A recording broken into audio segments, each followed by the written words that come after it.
پہلے تو بات یہ ہے، ایک جواب پہلا سنیے. میں پوچھتا ہوں کہ مسلک 4 ہوں گے کس کتاب میں لکھا؟ 4 ہی مسلک ہے، یہ کس کتاب میں لکھا؟ کہا کسی کتاب میں نہیں ہے. میں نے جب 4 آ سکتے تو 5واں کیوں نہیں؟ دوسرا، یہ 4 مسلک جو امام اعظم ابو حنیفہ کا راستہ مسلک کے معنی راستے کے ہوتا ہے، امام مالک، امام محمد بن ادریس شافعی اور امام احمد بن حنبل،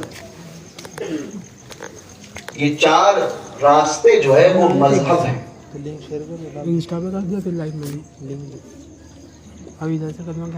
یہ 4 مذہب ہیں جو فروعی معاملات میں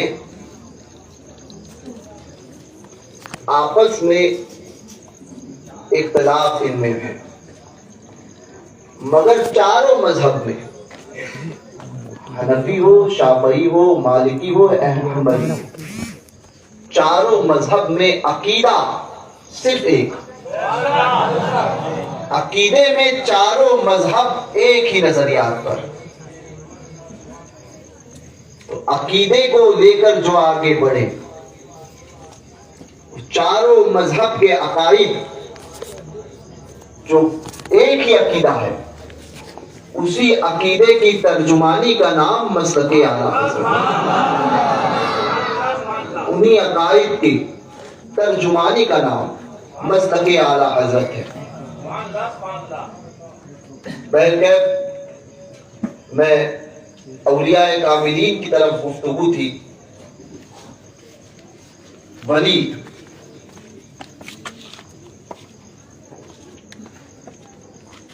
اور ان بزرگوں نے ایک مذاہب،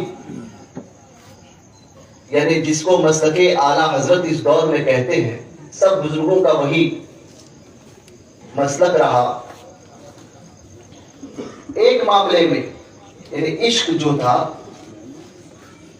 وہ سب میں غالب رہا. حضرت احمد الکبیر رفاعی رضی اللہ تبارک و تعالی عنہ، غوث پاک رضی اللہ تبارک و تعالی عنہ سے کہ ایک مرید نے غوث پاک سے پوچھا تھا، حضور مل عشق، عشق کیا ہے؟ مل عشق. غوث پاک نے فرمایا کہ جاؤ ام عبیدہ کی سرزمین پر، وہاں میرا ایک بھائی عقیف الدین احمد الکبیر رفاعی وہ موجود ہے. اس کے پاس جانا اور اس سے پوچھنا کہ عشق کس چیز کا نام ہے، عشق کس چیز کا نام ہے، مل عشق. اور جب کچھ حالات ناگوار نظر آئے تو غوث پاک نے پانی دیا تھا،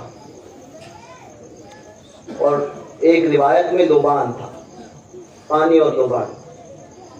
تو یہ لبان کر دینا اور پانی چھڑک دینا.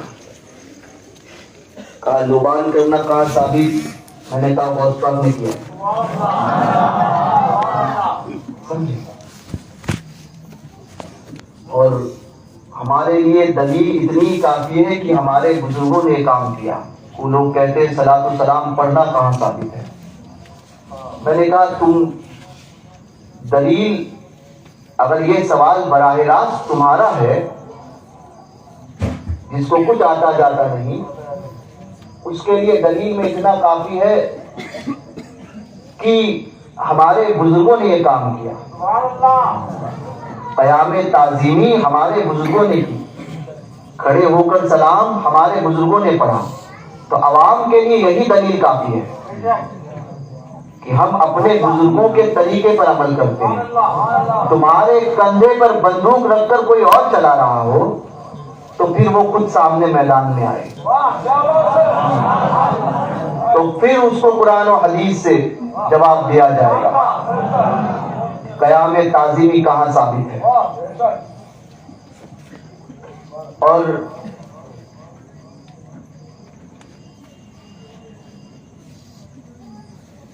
بعض بزرگوں نے تو یہ فرمایا کہ اس دور میں قیام تعظیمی واجب ہے۔ کہا کیوں؟ فرمایا وہ کام جس سے بد مذہب چڑے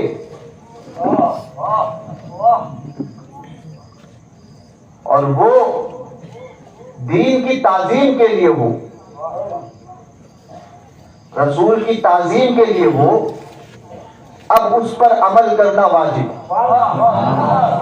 کہا دلیل؟ میں نے کہا دلیل میں دیکھو، مخدوم سمنا کو پیش کرتا ہوں۔ حضرت مخدوم اشرف جہانگیر سمنانی، قطب عالم، غوث العالم محبوب یزدانی، لطائف اشرفی شریف کا 33واں باب اٹھا کر دیکھیے تو انہوں نے فرمایا اہل سنت و جماعت 10 امور پر مشتمل ہے، 10 امور پر مشتمل ہے۔ پہلا یہ کہ شیخین کو افضل جانے۔ آج آتا ہے نا رافضی آ گیا اور رافضیت آ رہی ہے، سمجھے؟ وہ لوگ کہتے ہیں دمادم مست کلندر علی کا پہلا نمبر۔ میں نے کہا اگر اس کو اس بنیاد پر تو پڑھ رہا ہے نا کہ ائمہ اہل بیت اطہار کے پہلے امام ہیں، تب تو ٹھیک، مگر رافضی تیری بات جو ہے وہ کچھ اور ہے۔ تو اس لیے نہیں پڑھ رہا کہ ائمہ اہل بیت اطہار کا میں پہلے امام کا نام امام علی ہے، بلکہ تو اس لیے بول رہا ہے کہ حضرت علی حضرت ابو بکر صدیق سے افضل ہے معاذ اللہ، یہی فکر دے رہا ہے۔ تو پھر یاد رکھنا، پھر سنی کہے گا دمادم مست کلندر ابو بکر کا پہلا نمبر، دمادم مست کلندر ابو بکر کا پہلا نمبر۔ اور مقابلے میں کس اعتبار سے تم کہو گے تو پھر ہمیں کہنا پڑے گا۔ رافضیت عام ہوئی اور رافضیت کے معاملات اتنے آگے بڑھے کہ اب تو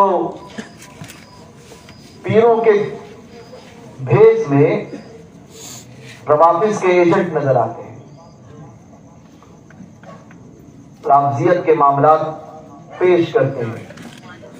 میں نے کہا، کہنے لگے کہ وہ ایک آیا اور کہنے لگا کہ بہت بڑے باپ کے بیٹے ہیں، تو وہ ہم ان سے کیسے مخالفت کر سکتے ہیں؟ میں نے کہا باپ کا بیٹا، بڑے باپ کا بیٹا اگر باپ کے نظریات پر ہو تو اس کو سرآنکھوں پر رکھا جائے گا، باپ کے نظریات سے ہٹا تو یہ نہیں دیکھا جائے گا، بلکہ یہ دیکھا جائے گا کہ نظریات سے ہٹا تو اب اس کے پیچھے نہیں چلا جائے گا۔ کہا کہ آپ مخالفت کرتے ہو؟ میں نے کہا مخالفت ان کی نہیں، ان کے نظریات کی کرتے ہیں۔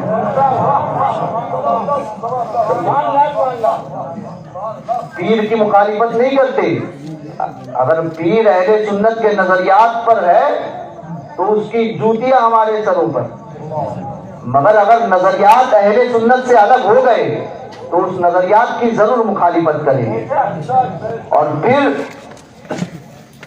اس نظریات میں اگر گستاخی کا پہلو بھی ظاہر ہو گیا نا تو پھر اس پیر کی بھی مخالفت کریں گے۔ بہرکیف حضرت لطائف اشرفی شریف میں میرے آقا مخدوم اشرف جہانگیر سمنانی رضی اللہ تبارک و تعالیٰ عنہ فرماتے ہیں کہ سنی کون؟ اہل سنت و جماعت 10 امور پر مشتمل ہے، فرماتے ہیں سنی کون؟ تو آگے لکھتے ہیں کہ جو شیخین کو افضل جانے. شیخین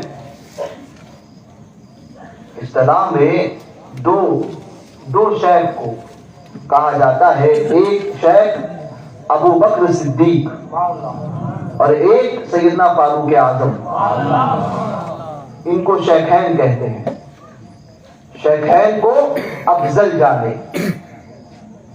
دوسری بات بتاتے ہیں جو ختنین کو بزرگ جانے. ختنین کون؟ سیدنا علی عثمان غنی ذوالنورین اور سیدنا علی المرتضی. یہ دو شیخین کے بزرگی کا قائل، شیخین کے فضیلت افضلیت کا قائل ہو اور ختنین کی بزرگی کا جو ہو قائل ہو. شیخین کو افضل جانتا ہو، ختنین کو بزرگ جانتا ہو. کہا اس میں رد کس کا؟ میں نے کہا شیعہ گئے. پہلی بات میں شیعوں کو ہٹا دیا، مخدوم سمنا نکال رہے ہیں، مخدوم سمنا الگ کر رہے ہیں. ہم اور آپ نہیں، جس کی سیادت سب کے نزدیک مسلم ہے وہ کر رہا ہے.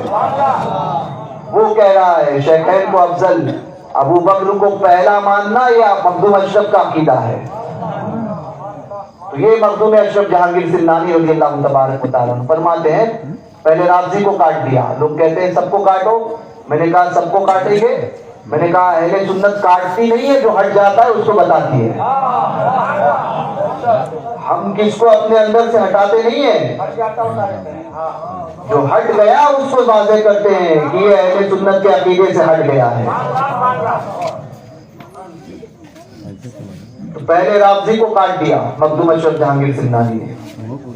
حضرت عبداللہ بن عباس کی حدیث کو روایت کرتے ہوئے فرماتے ہیں ختنین کو بزرگ جانے خارجی کا خاتمہ کر دیا. خارجی مولا کائنات کو نہیں مانتے اور خارجیوں نے ہی، بلوائیوں نے ہی حضرت عثمان کو شہید کیا. خارجیوں کو ہٹا دیا، ختنین کی بزرگی کا قائل ہو. یہ عقیدہ دیا مخدوم اشرف صاحب جہانگیر سمنانی نے. پھر تیسرا فرماتے ہیں جو موضع پہ مسح کو جائز سمجھتا. یہ بھی خارجی جو رافضی جو ہے وہ موضع پہ مسح کرنے کو جائز نہیں سمجھتے. یہ آپ اور ہم موزہ پہنتے وہ نہیں، چمڑے کا موزہ بغیر سلا ہوا جس کو خوب کہتے ہیں، بغیر چین والا. اس کو پہننے کے بعد میں اگر کوئی وضو کر رہا ہے اس کو پہن لیا ہے تو اب اس کو پیروں کو دھونا ضروری نہیں ہے. اگر اس نے مسح کر لیا اس پر تو اب اس سے اس کی نماز درست ہے. اس سے اس کی نماز درست ہے.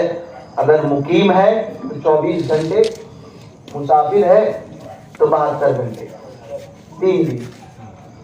یہی مسئلہ ہے، بشرطے کہ اس بیچ میں وہ خوب بھی نہ نکلے اور کوئی ایسا عمل نہ ہو جس سے اس کا وضو جاتا ہے نا. غسل جس سے جو جیسے غسل فرض ہو جائے، ایسے معاملات اس سے نہ ہو. تو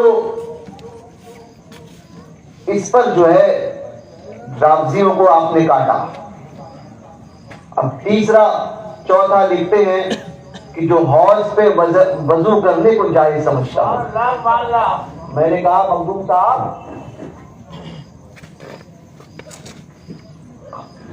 حضرت شیخین کو افضل ماننا تو سمجھ میں آیا،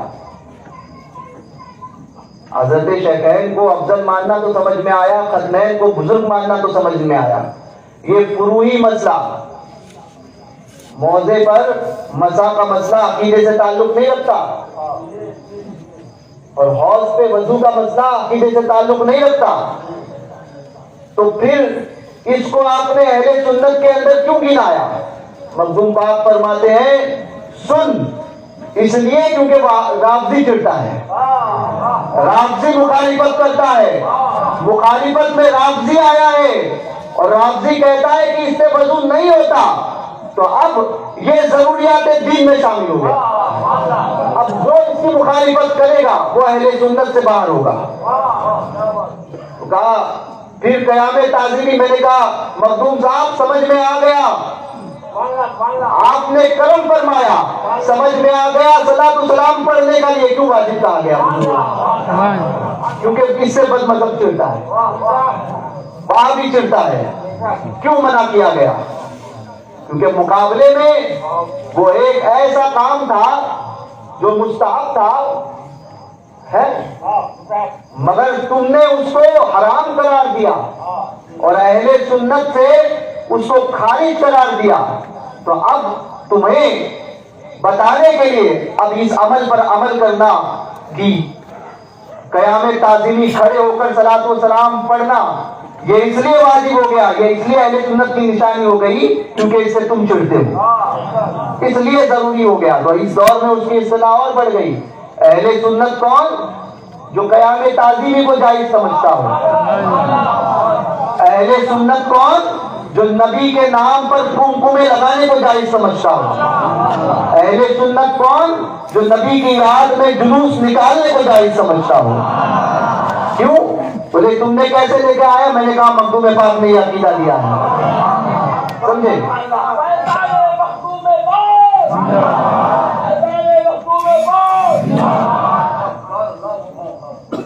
یہ عقیدہ جب اہل سنت کے مستحبات پر حملہ ہوگا نا تو اب اس پر عمل کرنا لازم ہو جائے گا، کیونکہ مقابلے میں کوئی عام آدمی نہیں آیا ہے، فرقہ آئے باطل آیا، باطل فرقے سے مقابلہ ہوگا تب وہ بھی اہل سنت کے شعار میں اس کی نشانیوں میں شامل ہو جائے گا۔ جو سنی جس کام میں جو کام کرتے ہیں اور مستحب ہے اور وہ کام ایسا کام ہے جو شریعت سے نہ ٹکرائے، تو اب وہ اہل سنت کی پہچان ہو جائے گی۔ کہا اس کی دلیل، میں نے کہا یہی ہمیں بزرگوں نے سکھایا، 10 امور کو پڑھ لینا، باقی کے 6 امور جو ہے وہ ایسے ہیں جس کا تعلق عقیدے سے نہیں، وہ فروعی مسائل ہیں، مگر اس کے مقابلے میں کوئی نہ کوئی بد مذہب آیا تو اب اس پر عمل کرنا ضروری، اور بزرگوں نے فرمایا کہ یہ اہل سنت کی نشانیوں میں سے ایک نشانی ہے۔ سمجھ میں آئی بات؟ سنیوں حضرت سرکار غوث پاک بات چلی تھی، وہ لبان سے بات چلی، آپ نے لبان دیا، پانی دیا اور فرمایا مل عشق، جا کر پوچھ لینا عشق کیا ہے۔ آپ نے وہاں سے بصرہ کے قریب ام عبیدہ کا سفر کیا، ام عبیدہ میں گئے، جانے کے بعد میں غوث الرفاعی احمد الکبیر رفاعی رضی اللہ تبارک و تعالیٰ، یہ احمد الکبیر رفاعی کون بزرگ ہیں؟ 4 بزرگ ایسے ہیں کہ جس طرح سے انہوں نے دنیا کے زمین کے اوپر مشہور 4 مشہور بزرگ ایسے ہیں کہ جنہوں نے جس طرح سے دنیا پر حکومت فرمائی، اپنے بعد وصال اپنی قبروں میں بھی ویسے ہی حکومت فرماتے ہیں۔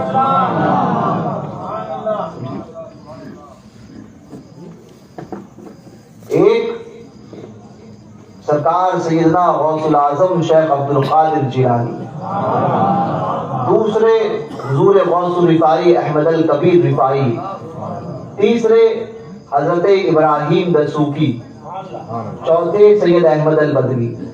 ان کو اقطاب اربع کہا جاتا ہے، 4 کتب۔ ایک آیا اور کہنے لگا غریب نواز، میں نے کہا وہ بھی انہی میں سے ہے، وہ بھی انہی میں سے ہے۔ یہاں پر مشہور کی بات چل رہی تھی جس کو بزرگوں نے فرمایا، کوئی کہنے لگا مخدوم سمنا، میں نے کہا وہ بھی انہی میں سے ہے۔ کوئی کہنے لگا سید سالار، میں نے کہا وہ بھی انہی میں سے ہے۔ کوئی آ کر کہنے لگا انجن شاہ داتار، میں نے کہا وہ بھی انہی میں سے ہے۔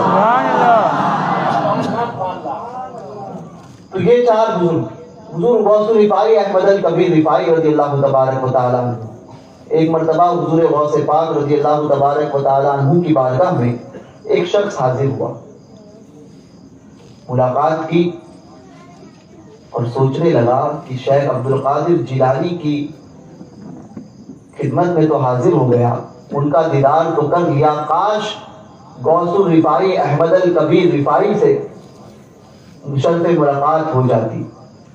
اتنا کہنا تھا کہ حضور غوث پاک جلوہ افروز تھے، غوث پاک کے پہلو میں حضرت غوث الرفاعی احمد الکبیر رفاعی ظاہر ہوئے، سبحان اللہ، ظاہر ہوئے۔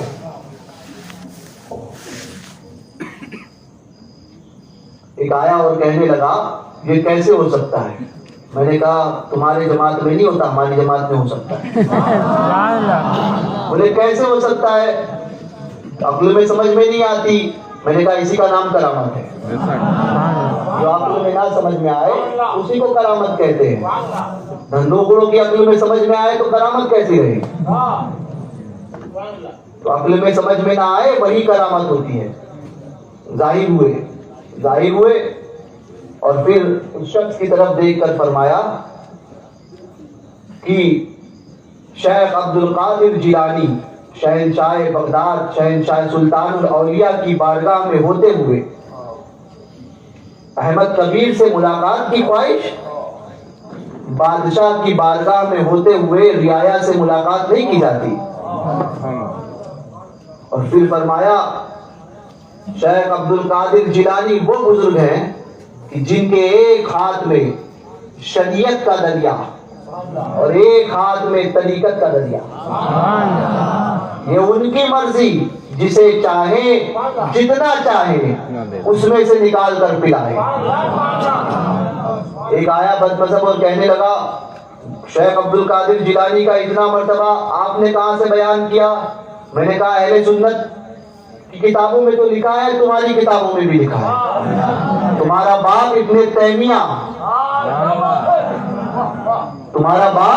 ابن تیمیہ اپنی کتاب میں لکھتا ہے شیخ عبد القادر جیلانی کی کرامت حد تواتر پہ ثابت ہے، اس کا انکار کیا نہیں جا سکتا۔ جا کر پوچھ لینا ابن تیمیہ کون ہے اور کہو کہ ابن تیمیہ کے عقائد کو مانتے ہو یا نہیں مانتے، تو کہیں گے نہیں ابن تیمیہ تو ہمارا یہ آدمی تھا ہمارا، لیکن بات تمہارے عقیدے کی کر گیا، ہے نا؟ کہے گا تھا تو ہماری جماعت کا ہی، مگر بات تمہارے عقیدے کی کر گیا، تمہاری کتابوں میں لکھا ہوا ہے۔ تو احمد الکبیر رفاعی کی بارگاہ میں وہ پہنچا، ام عبیدہ میں حضرت احمد الکبیر رفاعی بیٹھے ہوئے تھے، جلوہ افروز سے بیٹھے ہوئے، حاضری ہوئی، پھر دست بوسی ہوئی۔ اب لوگوں نے اس پہ بھی کہنے لگے کہ یہ دست بوسی کیوں کرتے ہیں؟ کئی دلائل ہیں، علماء ہے یہاں پر موجود، میں تو ایک عام آدمی ہوں، میں تو اس سے کہتا ہوں، لوگ کہتے ہیں نا کہ بعض لوگ تو ایسا ہوتا ہے کہ دور سے ایسا چومتے ہیں، بولے یہ بھی کیوں کرتے ہو؟ میں نے کہا مقابلے میں اگر تم ہو نا تو پھر تمہارے لیے دلیل یہ ہے کہ حجر اسود کو قریب سے بھی چوما جاتا ہے، دور سے بھی چوما جاتا ہے، حضرت معذرت کے ساتھ مقابلے میں اگر وہ ہے تو سمجھے، مقابلے میں اگر تم ہو تو پھر تمہارے لیے یہی ہے کہ حجر اسود کو یوں بھی چومتے ہیں اور ہاتھ لگا کے بھی چومتے ہیں اور براہ راست بھی چوما جاتا ہے۔ تو مقابلے میں تم آؤ گے تو دلیلیں تو ہمارے پاس بہت ہیں۔ کہا تم لوگوں کے لیے، میں نے کہا سنی کو دلیل کی ضرورت نہیں ہوتی ہے، سنی نے اللہ کے رسول کو بے دلیل محبوب رب العالمین سنی نے اولیاء کاملین کو بے دلیل اللہ کا ولی مانا ہے۔ ہمیں دلیلوں کی ضرورت نہیں ہوتی، ہم عشق کے بندے ہیں، کیوں بات بڑھائی؟ بے خودی میں سج گئے دریا تباہ، جو کیا اچھا کیا پھر تجھ کو کیا، کرے ہم مردہ کھائے ہم، کھانا بنے ہمارے گھر، بریانی ہمارے گھر، پیٹ میں دکھتا تھے. تو اب یہ تو نصیب کی بات ہے. اللہ نے جس کے مقدر میں جو لکھ دیا. یہ ہمارے مقدر میں غوث کا مرغا آیا تو اس سے جلنا نہیں، بلکہ اپنے مقدر پر کی طرف غور کرو کہ ہم سے کیا خطا ہو گئی کہ کوا ہی ملا بیل کہہ. اور ہم نے بھی نہیں دیا، تمہارے ہی باپ دادا نے ثابت کیا کہ جائز. ہمارے نزدیک تو آج بھی حرام ہے نا. وہ زاگے معروف کی تعریف کرنے کے لیے نہیں جانا ہے. بیل کہہ پہنچا دستبوسی کی بیٹھا ایک جھاڑ کے نیچے. خانقاہ شریف میں ایک جھاڑ تھا، اس جھاڑ کے نیچے اس کے سائے میں حضرت احمد الکبیر رفاعی بیٹھے تھے. اب اس نے کہا کہ میں بغداد سے آیا ہوں، شیخ عبد القادر جیلانی نے بھیجا ہے اور پوچھا ہے مل عشق. میں نے کہا نا عشق کے بندے ہیں، کیوں بات بڑھائی ہے. مل عشق، عشق کیا ہے.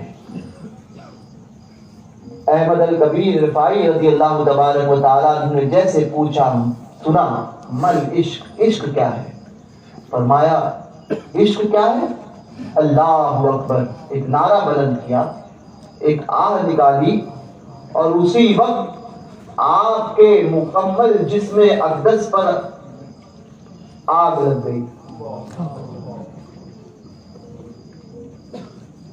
یاد الہی میں اسی وقت آپ اور آپ کے ساتھ جو جھاڑ تھا وہ جل کر راکھ نہیں پانی ہو گیا. یہ بھی کرامت ہے. پانی ہو گیا اسی وقت، پورے جسم اقدس پہ آگ لگی اور وہ مکمل طور پر پانی ہو گیا. کہتے ہیں لبان کہاں کرنا ہے. اب وہ غوث پاک نے جو دیا تھا نا کہ جب کوئی عجیب معاملہ پیش آئے تو یہ پانی ڈال دینا. کہا گھروں میں جو ہے وہ بزرگوں کے دم کی وہ پانی کا چھڑکاؤ کہاں کرتے ہو. میں نے کہا یہ غوث پاک نے بتایا. لبان کیوں کرتے ہو. میں نے کہا غوث پاک نے بتایا. تو پھر انہوں نے وہ لبان کیا اور پانی چھڑکا. تو پھر احمد الکبیر رفاعی اپنی حالت میں پھر واپس آئے. پھر وہ جھاڑ واپس آ گیا. احمد الکبیر رفاعی فرماتے ہیں عشق کیا ہے سمجھ گئے. عشق اس چیز کا نام ہے جو سب کچھ جلا کر راکھ کر دے، سب کچھ جلا دے. صرف اس رب کی یاد میں اپنے آپ کو فنا کر دے، اسی کا نام عشق ہے. حضور غوث پاک کی بارگاہ میں وہ حاضر احمد الکبیر رفاعی کی بارگاہ سے نکلے، غوث پاک کی بارگاہ میں پہنچے. غوث پاک فرماتے ہیں سمجھ گئے مل عشق، عشق کیا ہے. سنو احمد الکبیر ولایت کی اس منزل پر فائز ہے اور اس جگہ سے لوٹا ہے جہاں پر جانے کے بعد میں کوئی لوٹ کر نہیں آتا. یہ عشق میرے امام نے یوں ہی نہیں کہا تھا اے عشق تیرے صدقے جلنے سے چھٹے سستے، جو آگ بجھا دے گی وہ آگ لگائی ہے. اور اس واقعے میں بھی دیکھیے جو آگ بجھا دے گی، جل کر بجھے تو پانی دے، جل کر بجھے تو پانی دے. غوث پاک کا دیا ہوا پانی گیا تو پھر اٹھ گئے. جو آگ بجھا دے گی وہ آگ لگائی ہے. یہ ہوتا ہے عشق. اور یہ آتا کیسے ہے. یہ کوئی بازار میں حلوائی کی دکان پر ملنے والی چیز نہیں ہے کہ لے لی اور کھا لیا تو دل میں عشق پیدا ہوا. عشق نام ہے اصل میں محبت مصطفیٰ کا. حضور صلی اللہ علیہ وسلم سے سچی محبت کا نام عشق ہے۔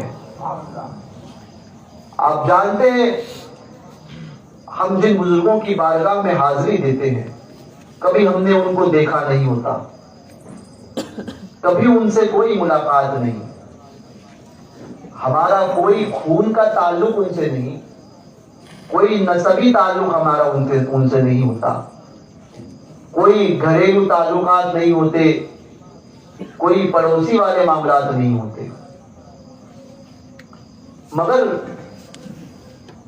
ہمارے دل ان کی طرف مائل کیوں ہوتے ہیں؟ وجہ دیکھی، کبھی سوچنے کی کوشش کی، غور و فکر کرو۔ اللہ والے اللہ کی نشانیوں میں سے ایک نشانی ہے، خدا کی نشانیوں میں سے نشانیاں ہیں۔ کبھی غور و فکر کرنے کی کوشش کی کہ کیوں ایسا ہوتا ہے؟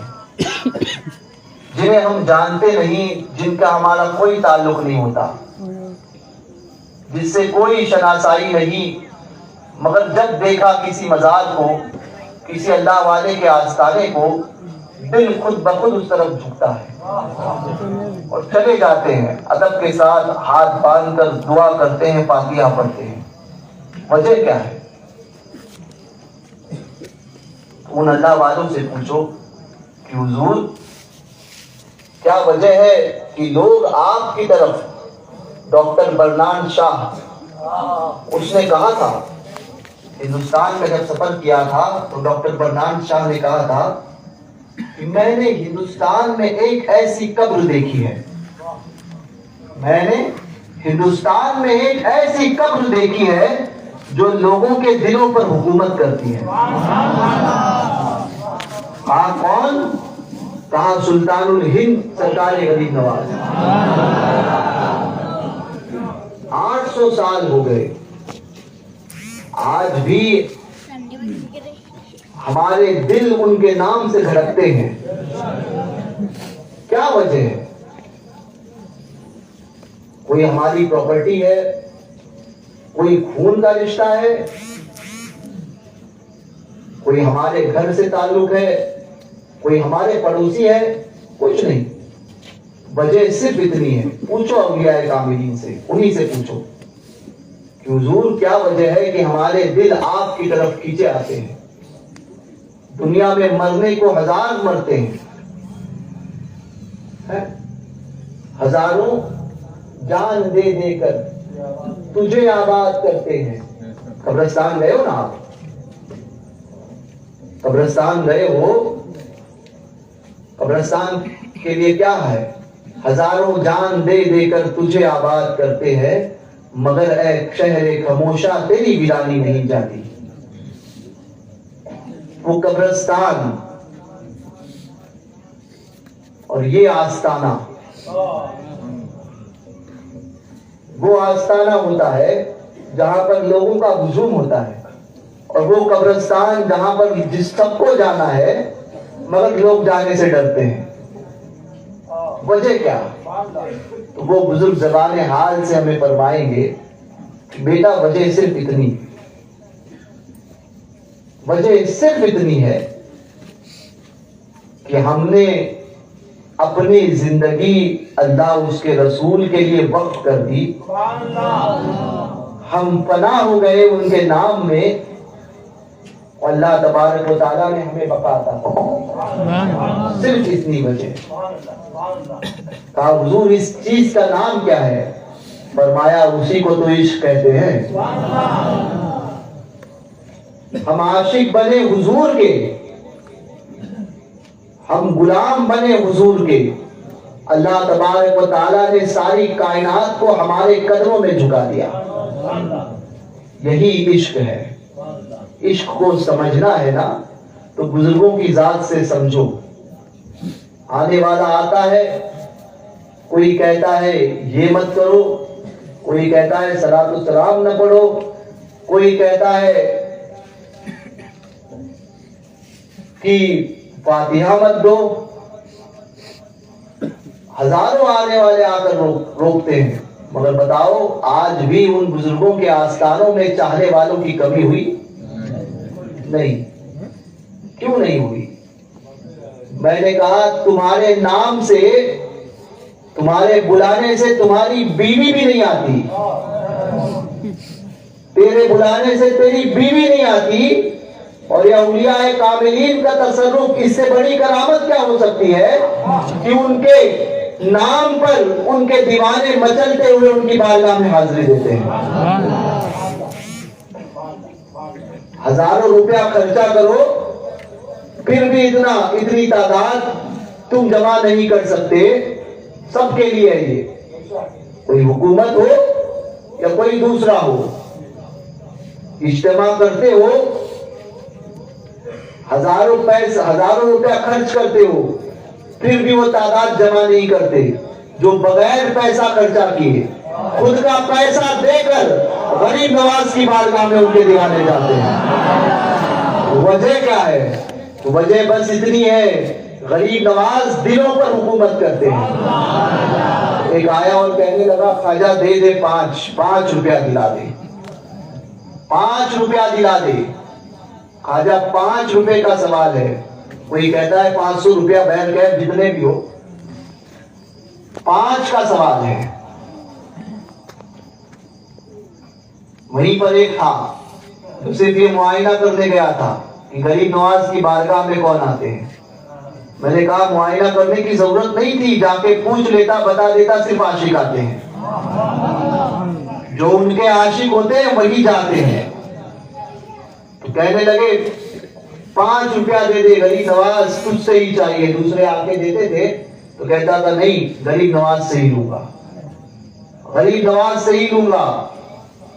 کوئی پیش بھی کرتا تھا کہ لے لو، کہنا غریب نواز 5 روپیہ چاہیے، تم سے چاہیے۔ وہ دیکھنے کے لیے گیا تھا، سمجھے، چلا چلی بھوپال دلی، دیکھنے کے لیے گیا کہ حالات کیا ہوتے ہیں، حالات کیا ہوتے ہیں۔ اب اس نے سوچا کہیں دیر سے مانگ رہا ہے، کہیں گھنٹوں سے مانگ رہا ہے، ایک ہی لوگ دے رہے تب بھی نہیں لے رہا، عجیب آدمی ہے، غریب نواز کیا دیں گے معاذ اللہ۔ اس نے اپنی جیب سے نکالا 5 روپیہ اور اس کو پیش کیا، یہ لو 5 روپیہ لے لو۔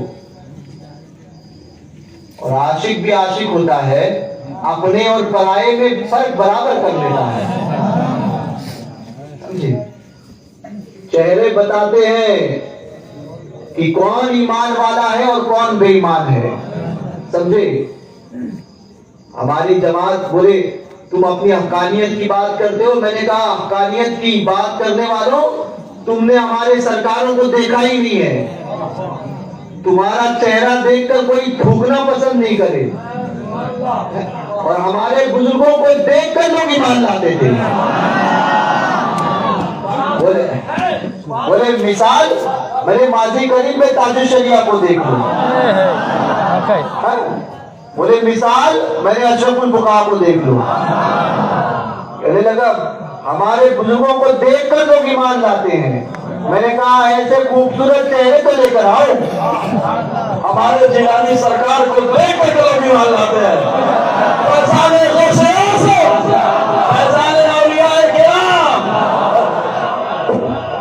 میں نے کہا دیکھتے ہو، تو پہچان گیا، فوراً لے لیا۔ تو کہنے دیتے وقت کہہ رہا بھی ہے کہ غریب نواز سے کیا مانگتا ہے، دے لے، لیا اور کہا کہ غریب نواز شکریہ۔ عاشق ہوتا نا، عاشق تھا، گستاخ نہیں تھا۔ کہا کہ واہ غریب نواز مان گئے، غریب نواز تیرے تصرف کو مان گیا، غریب نواز تیری کرامت کو مان گیا، واہ غریب نواز واہ، تمہاری سلطنت کو مان گیا، تمہاری بادشاہیت کو مان گیا۔ اب اس کے پیٹ میں دکھ رہا ہے، پہلے مانگ رہا تھا اب مان رہا ہے۔ دیا میں نے، مان رہا غریب نواز کو۔ تو عاشق کہتا ہے بدبخت خاموش ہو، تو نہیں سمجھے گا، ہم عشق کے بندے ہیں، کیوں بات بڑھائی ہے، ہم عشق کے بندے ہیں، کیوں بات بڑھائی ہے۔ کہنے لگا غریب نواز کو کیوں مان گیا؟ کہا غریب نواز تمہاری سلطنت کو اور تمہاری حکومت کو اور تمہاری بادشاہیت کو میں نے تسلیم کیا. بولے بات کیا ہے؟ بولے سن، کھل کے سننا چاہتا ہے تو سن، کھل کے سننا چاہتا ہے. کہا بات کیا ہے؟ کہا غریب نواز مان گیا آپ کی حکومت کو کہ اپنے تو اپنے غیروں کی جیبوں پر بھی تیرا قبضہ ہے، دلایا بھی تو اس سے جو تجھے مانتا ہی نہیں. غریب نواز تیری بادشاہیت کو مان گئے جو آپ کو نہیں مانتا. یہ تصرف اولیاء. ہم عشق کے بندے ہیں، کیوں بات بڑھائی ہے؟ اولیاء کاملین کے تصرف کو سمجھنا ہے نا تو آپ مجاز کا عاشق ہونا ضروری ہے. عشق، مصطفیٰ کا عشق، یہی عشق ہوتا ہے جو ان اولیاء کاملین کو اتنا بلند کر دیتا ہے کہ ساری دنیا ان کے قدموں میں آتی ہے. ساری دنیا. پتا چلا کہ اصل بات جو ہے وہ عشق مصطفیٰ ہے. جب تک یہ آپ کے ساتھ ہے نا، جب تک یہ عشق مصطفیٰ آپ کے ساتھ ہے، آپ کی قدموں میں ساری دنیا جھکی رہے گی. جس دن عشق مصطفیٰ سے ناتا ٹوٹا تو دنیا سے بھی گئے اور آخرت سے بھی گئے. اسی لیے بزرگوں کا یا اولیاء کاملین کا یہ درس یاد رکھنا، عشق کو پیدا کرو اپنے اندر. یہ عشق جب سر پہ چڑھتا ہے نا تو پھر وہ ہو گیا. جب عشق سر چڑھ کے بولتا ہے نا تو پھر کوئی اپنے وقت کا احمد الکبیر رفاعی ہوتا ہے تو کوئی اپنے وقت کا وہ بادشاہ ہوتا ہے جو بادشاہیت کو لات مارتا ہے اور ہجرت کر کے ہندوستان آتا ہے. یہ عشق ہی سر چڑھ کے بولتا ہے. تب پھر ساری دنیا اس کو غوث العالم کے نام سے یاد کرتی ہے. یہ عشق جب سر چڑھ کے بولتا ہے تو وہ اپنے وقت کا مجدد الفسانی ہوتا ہے جو بادشاہ کے سامنے بھی نہیں ڈرتا. یہی عشق جب سر چڑھ کے بولتا ہے، یہی عشق، تو وہ اپنے وقت کا امام احمد رضا خان ہوتا ہے. یہی عشق جب سر چڑھ کے بولتا ہے تو وہ اپنے وقت کا مفتی اعظم ہوتا ہے. عشق پیدا کرو، اور جب یہ عشق پیدا ہوگا تو اس کا فائدہ کیا ہوگا؟ تو یہ قیامت میں سمجھ میں آئے گا. امام احمد رضا کا یہ شعر تمہیں حقیقت میں قیامت میں سمجھ میں آئے گا. اے عشق تیرے صدقے جلنے سے چھٹے سر سے، جو آگ بجھا دے گی وہ آگ لگائی ہے. اللہ کی سرتاب اور عشق کیا ہے؟ تو امام احمد رضا خود فرماتے ہیں اللہ کی سرتاب قدم شان ہے یہ، انسان نہیں انسان، انسان نہیں انسان، وہ انسان ہے وہ. قرآن تو ایمان بتاتا ہے انہیں، ایمان یہ کہتا ہے میری جان ہے یہ. ایمان یہ کہتا ہے میری جان ہے یہ. میرے پاس بولنے کے لیے بہت چیزیں تھی، بہت باتیں تھی، چونکہ وقت ہو گیا ہے اس لیے پھر کبھی اللہ تبارک و تعالیٰ نے زندگی دی، اللہ تبارک و تعالیٰ نے کرم فرمایا اور زندگی نے وفا کی. اللہ اس کے رسول کا فضل ہوا، زندگی نے وفا کی. تو پھر کبھی انشاءاللہ تبارک و تعالیٰ اولیاء کاملین کے تصرف پر بات کروں گا کہ جسے کوئی کر نہیں سکتا. جن کاموں کو، ان کاموں کو اللہ کے ولی کرتے ہیں. جہاں پر سب کی رسائی ختم ہوتی ہے وہاں سے ان کی رسائی شروع ہوتی ہے. اولیاء کاملین کی رسائی کا یہ عالم ہے. تو پھر میرے مصطفیٰ کی رسائی کا عالم کیا ہوگا؟ مطلع میں یہ شک کیا تھا، واللہ رضا واللہ، صرف ان کی رسائی ہے، صرف ان کی رسائی ہے۔ سنیوں مضبوط بنو، حضور سے محبت کو پختہ کرو، پھر سمجھ میں آئے گا کہ دنیا کتنی ہیچ ہے اور حضور کی محبت کیسے جان ایمان ہے، پھر سمجھ میں آئے گا۔ دنیا کی حقیقت اس وقت تک نہیں سمجھ سکتے نا جب تک حضور کے عشق میں نہیں ڈوبو۔ ڈوب کر دیکھو، ان جلووں کو وہی دیکھ سکتا ہے نا، اور اس کی لذت کو وہی محسوس کر سکتا ہے جو ان جلووں میں ڈوب جاتا ہے۔ ڈوب کر دیکھو، ساری دنیا سے بے نیاز ہو جاؤ گے، اور ایسے بے نیاز کہ پھر تمہیں کسی چیز کی ضرورت نہیں پڑے گی۔ آج ہمیں لگتا ہے کہ ہم کھانا کھائیں، بھوک لگتی ہے، پیاس لگتی ہے، کھانا کھاتے ہیں، پانی پیتے ہیں۔ مخدوم جہاں حضرت مخدوم شرف الدین احمد یحییٰ منیری رضی اللہ تبارک و تعالیٰ 106 سال یا 107 سال یا 96 سال کی عمر آپ نے پائی ہے، مجھے اس وقت یاد نہیں ہے، بہرکیف 90 سے اوپر ہے۔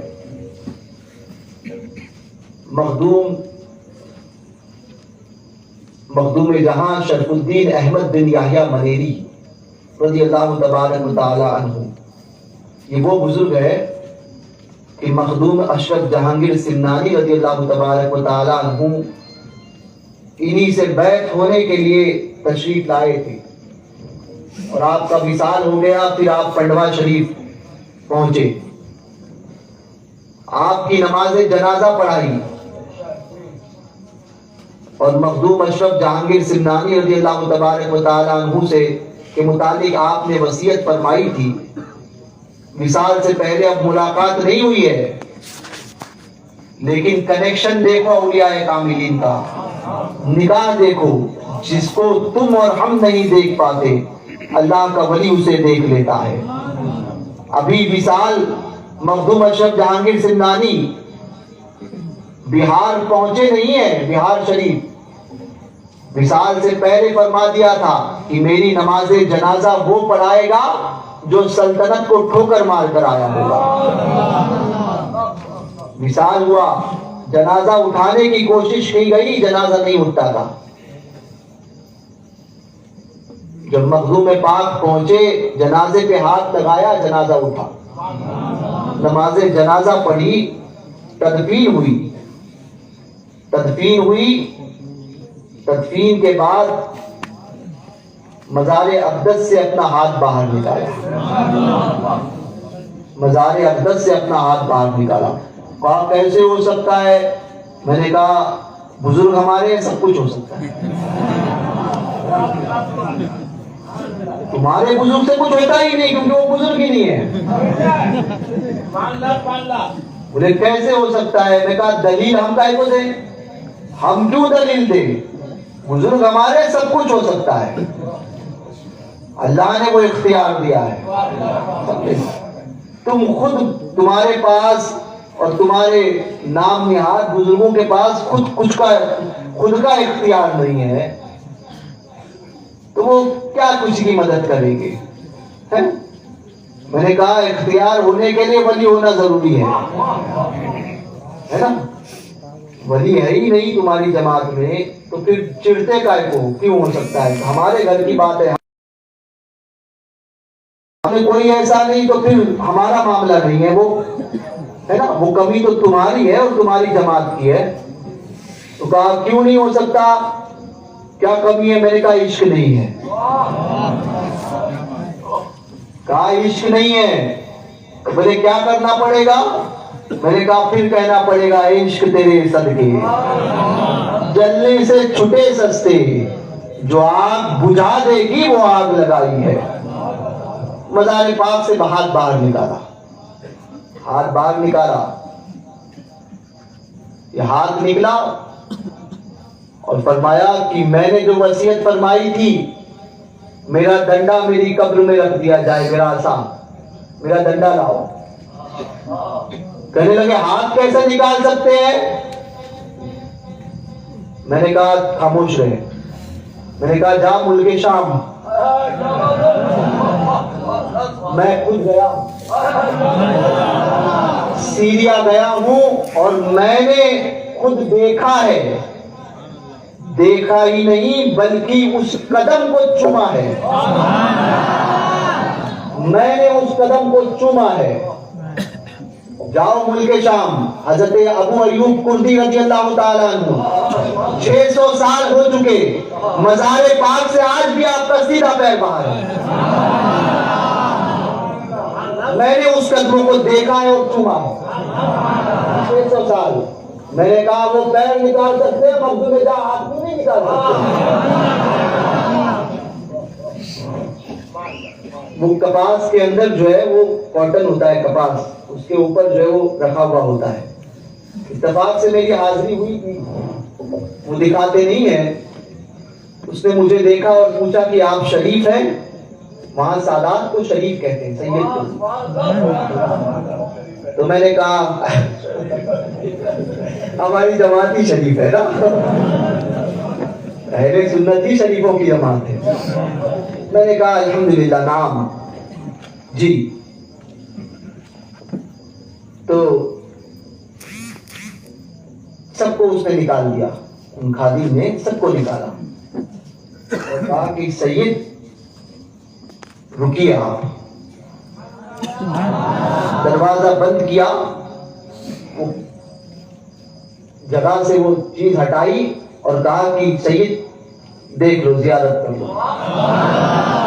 میں نے ہاتھ لگایا, 600 سال سے مزار پاک سے اتنا پیر باہر ہے. واقعہ کیا ہوا؟ دھندوکڑے ہوتے ہیں نا, ایسے ہی کیسے ہو سکتا ہے, یہی واقعہ 600 سال پہلے بھی ہوا تھا. کیسے ہو سکتا ہے ان کا باپ کوئی پیدا ہوا ہوگا جس نے یہ بات کی تھی, کیسے ہو سکتا ہے. تو حضرت ابو ایوب کردی وہ یہ سوچا ہوتا تھا کہ اولیاء کاملین, سوچا چھوڑا گیا تھا کہ اپنی مزارات میں زندہ کیسے رہتے ہیں. مرنے کے بعد میں کوئی زندہ نہیں رہتا.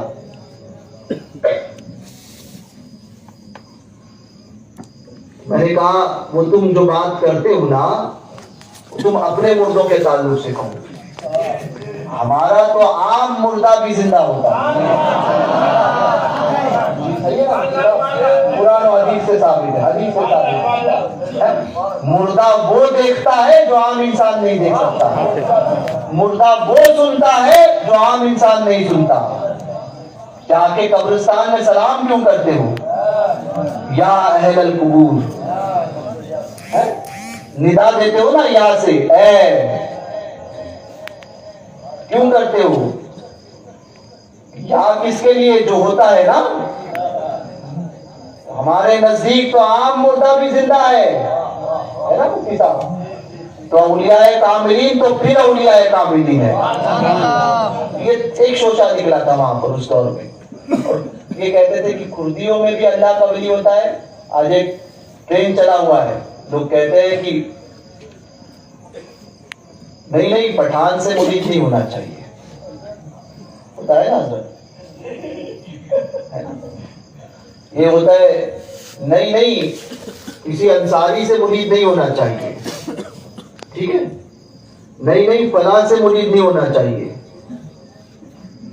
تو صرف اسی سے مرید ہو. میں نے کہا یہ کس کتاب میں لکھا ہوا ہے؟ پیر بننے کے لیے سید ہونا شرط نہیں ہے. پیر بننے کے لیے حضور کا سچا نائب ہونا شرط ہے. نائب رسول. سید اگر ہے تو سونے پہ سہاگا ہے. یہ ایک شوشہ لوگوں نے چھوڑ دیا کہ کیسے نہیں ہونا چاہیے. میں نے کہا اگر پیر باشرع ہے تو پھر یقیناً وہ شریعت کا عامل ہے, تو یقیناً اس سے بیعت ہو سکتے ہیں. یہی حکم بھی ہے. بہرکیف میں نے کہا اگر اسی بات کو مان لیا جائے تو آؤ زیادہ دور نہیں، میں آپ کو مخدوم اشرف جہانگیر سمنانی کے بارگاہ میں لے کے چلتا ہوں۔ بولے صرف سید سے ہونا چاہیے۔ میں نے کہا مخدوم باغ آپ کس سے منیر ہیں؟ کہا مخدوم علاء الحق پنڈوی رضی اللہ تعالیٰ عنہ سے۔ کہا حضور وہ سید تھے؟ کہا نہیں، خالد بن ولید کی اولاد سے، خالدی تھے۔ مسئلہ صاف ہو گیا۔ میں نے کہا ہمارے آقاؤں نے کی ہے، ہمارے آقاؤں نے کی ہے۔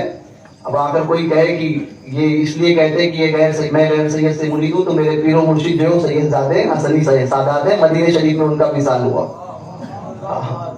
لیکن ایک عام جو بات چلتی ہے نا، لوگوں میں ایک شوشہ پھیلایا جاتا ہے، اس کے رد کے لیے بات میں نے کہہ دی۔ بہرکیف ابو ایوب کردی رضی اللہ تبارک و تعالیٰ عنہ کے دور میں کردستان کے رہنے والے تھے، تو یہ شوشہ نکلا تھا۔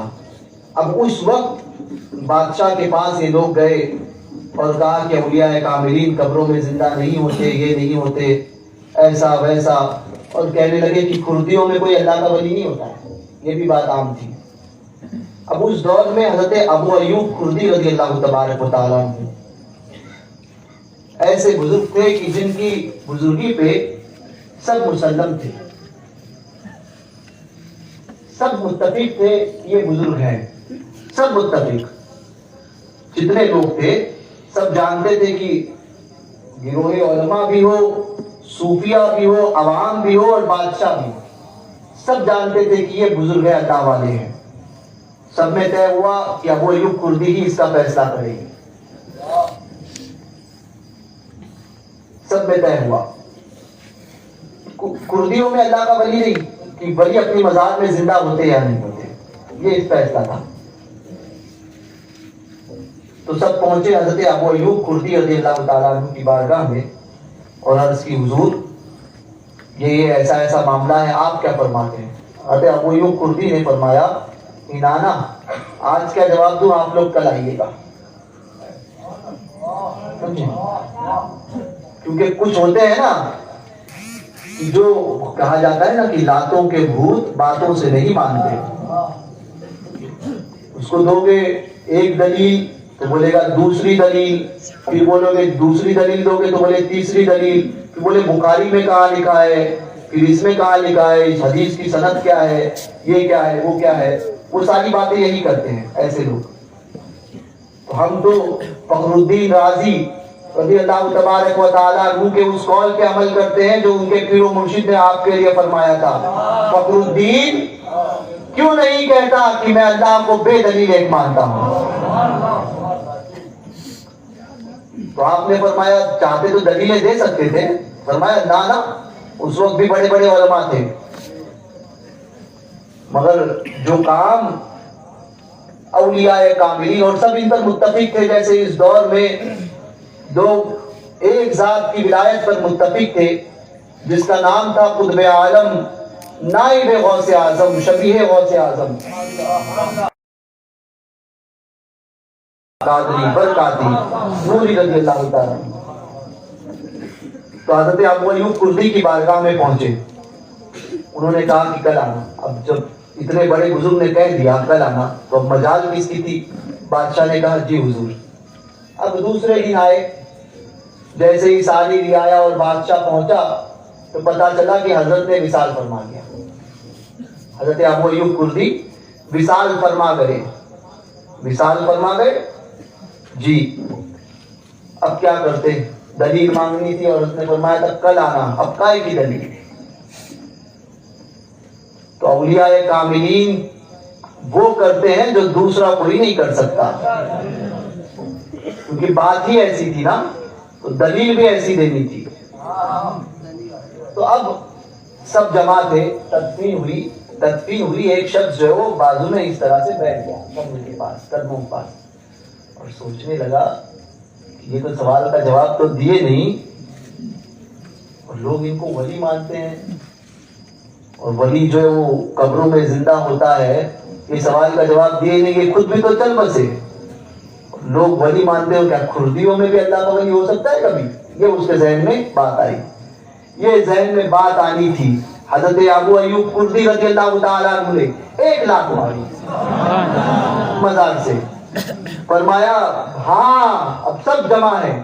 فرمایا ہاں اللہ کے ولی قبروں میں زندہ ہوتے ہیں اور کردیوں میں بھی اللہ کا ولی ہوتا ہے.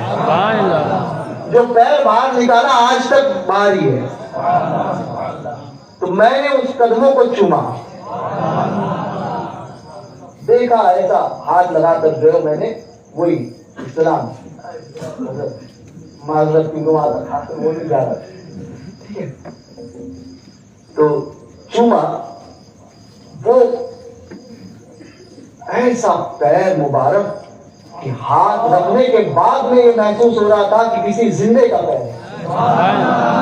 تو پیر سے انگلی کو ہٹائی تو وہی خون جمع ہے، اور وہی جیسے یہ انگلی ہٹائی تو خون جو ہے وہ انگلی رکھی تو خون جم گیا، ہٹ گیا، ہٹائی تو پھر جم گیا.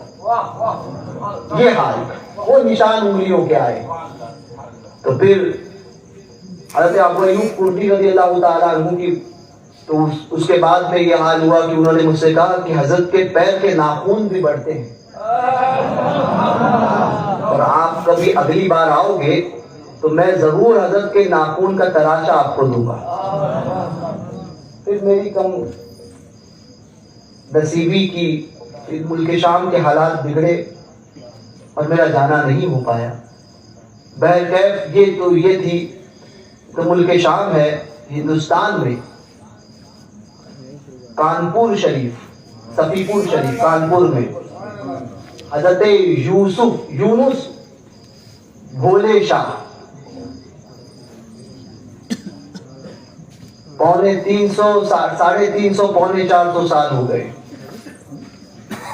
آج بھی ان کا جسد اقدس مزار قبر جو زمین سے اوپر ہے، زمین سے اوپر ہے، اور تابوت رکھا ہوا ہے اس کے اوپر. تابوت کے اندر ہے مگر تدفین نہیں ہوئی ہے.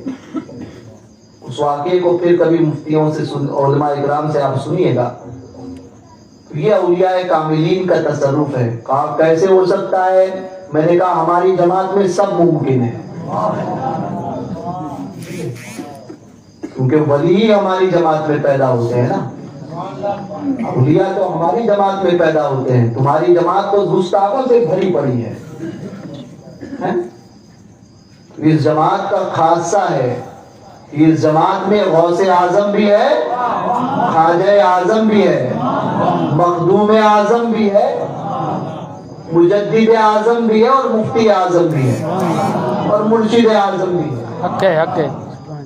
دیا مجھ کو انہیں محروم چھوڑا، دیا مجھ کو انہیں محروم چھوڑا، میرا کیا جرم حق فاصل ہے یا غوث. حسد سے ان کے سینے پاک کر دے کہ بدتر دکھ سے بھی یہ سر ہے یا غوث. کہا ہم کو نہیں دکھ سکتا. میں نے کہا دکھ سکتا ہے. دل کو صاف کرو، سچے دل سے حاضری دو، تم پر بھی کرم ہوگا. دل کو صاف کرو، توبہ کرو اپنے گندے عقائد سے، تم پر بھی ہوگا. کہا آپ ملتے کیوں نہیں؟ کہا اسی لیے نہیں ملتے، اسی لیے نہیں ملتے تم سے کیونکہ تمہاری سنگت میں بقول حضرت مولانا روم کے کہ اچھوں کی سنگت ایسی ہوتی ہے کہ جس طرح سے حدیث پاک کا مفہوم آپ نے اپنی مصنوی میں نقل فرمایا ہے کہ خوشبو عطر والے کی دکان سے آپ گزرے، آپ نے خوشبو نہیں خریدی مگر آپ کا وجود ضرور مہک گیا، آپ کا دل و دماغ ضرور معطر ہوا. اور بروں کی صحبت کے متعلق لکھتے ہیں کہ آپ لوہار کی دکان پر سے گزرے، اس کو ہاتھ نہیں لگایا، اس کو چھوا نہیں، مگر جو اس کی لوہار کی دکان میں جو آگ لگی تھی، اس سے جو دھواں نکل رہا تھا، اس سے آپ کے کپڑے ضرور میلے ہو گئے. میں نے کہا اس لیے بزرگوں نے فرمایا بد مذہب کی صحبت زہر قاتل ہے، زہر قاتل ہے۔ بد مذہب کی صحبت کے ساتھ، بد مذہب کے ساتھ میں رہا جا ہی نہیں سکتا۔ اپنے عقیدے کو بچانا ہے تو ان سے دور رہنا لازم ہے، یہی درس ہے، دور رہنا لازم ہے۔ کوئی کہے کہ اپنے عقیدے کو بچا کر ان کے ساتھ میں رہا جا سکتا ہے تو یہ بھی غلط ہے، یہ بھی غلط۔ اپنے عقیدے کو بچاؤ ان سے دور رہ کر، یہ ہو ہی نہیں سکتا کسی بد مذہب کے ساتھ میں رہنے کے بعد میں ہم اپنے عقیدے کو بچا پائیں۔ بچانا ہے۔ غوث پاک کی بات پر کو ذکر کر کے میں رخصتی لوں گا۔ غوث پاک فرماتے ہیں کہ جب بد مذہب آتے ہوئے دیکھو نا، یہ بات میں نے اپنی طرف سے نہیں کی، کہ غوث پاک کی البنیہ جو غوث پاک کی طرف منسوب ہے، سر الاسرار، غوث پاک کی فتوح الغیب، یہ کتاب اٹھا کر دیکھ لو، پتہ چلے گا۔ غوث پاک فرماتے ہیں البنیہ میں کہ جب بد مذہب کو آتے ہوئے دیکھو تو اپنا راستہ بدل دو، راستہ کاٹ دو۔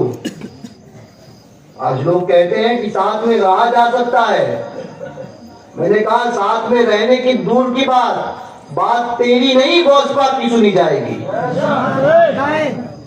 مانا تجھے نہیں، غوث پاک کو جائے گا، مانا جائے گا، کیونکہ ہمیں جنت میں لے کر ہی وہی جائیں گے۔ ہم انہی نظریات کو اپنائیں گے جو غوث پاک کے ہمیں ملے ہیں، جو اپنے سرکاروں سے جو نظریات ملے ہیں ہم انہی کو اپنائیں گے۔ ان نظریات سے ہٹ کر کوئی بات کرے گا تو اس نظریات کو جوتیوں کی نوک پہ رون دیا جائے گا۔ آقاؤں کے نظریات سے ہٹ کر کوئی بات کرے گا تو غوث پاک فرماتے راستہ کاٹ دو، پلٹ جاؤ، بد مذہب کو آتے ہوئے دیکھو تو۔ میں سوچنے لگا حضور سلام بھی نہیں کرنا تھا، کلام بھی نہیں کرنا تھا، بازو سے میں گزرنے سے ہٹ کیا تھا؟ بازو سے گزرنے میں حضور ہٹ کیا تھا؟ آپ نے تو فرمایا راستہ کاٹ دو۔ لوگ کہتے ہیں مولوی کہتا ہے، میں نے کہا یہ مولوی نہیں، یہ مولویوں کا مولوی ہے، یہ پیر نہیں ہے، پیروں کا پیر ہے۔ درست العلم حتی صرف خطبہ،